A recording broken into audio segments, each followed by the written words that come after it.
ரூபா அன்றைக்கி என்ன விலையோ அது மாதிரி இப்போ 200ரூபாங்களாம் அது கிலோ. எல்லாம் கட்டி எடுத்து அவர் வண்டியில் கொண்டு போய் சேலம் மார்க்கெட்டில் போட்டு வந்துடுவார். இன்னும் அடுத்து ரோஸ் எடுத்து போவாங்க. வாங்க பார்க்கலாம். இந்த சேனல் பார்க்குறவங்க லைக் பண்ணுங்கள், கமெண்ட் பண்ணுங்கள், ஷேர் பண்ணுங்கள். புதுசாக பார்க்குறவங்க ஒரே ஒரு சப்ஸ்கிரைப் பண்ணி விடுங்க. வாங்க வில்லேஜுக்கு வந்துருக்கோம், ஜாலியாக பார்க்கலாம். மழையாக ஊற்றுது நாங்கள் வந்த நேரம்.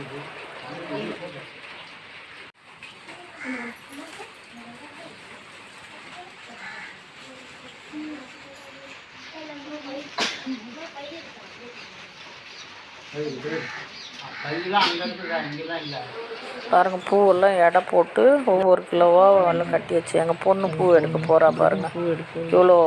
எவ்வளோ வசதி இருந்தாலும் அங்கே காலையிலனா பாருங்கள் பூ பை கட்டிக்குவாங்க, இடுப்பில் கட்டி போய் இப்போ அரளிப்பூ எடுக்கிறா பாருங்கள். அரளிப்பூ, அதுக்கப்புறம் ரோஸு, அப்புறம் செம்பருத்தி.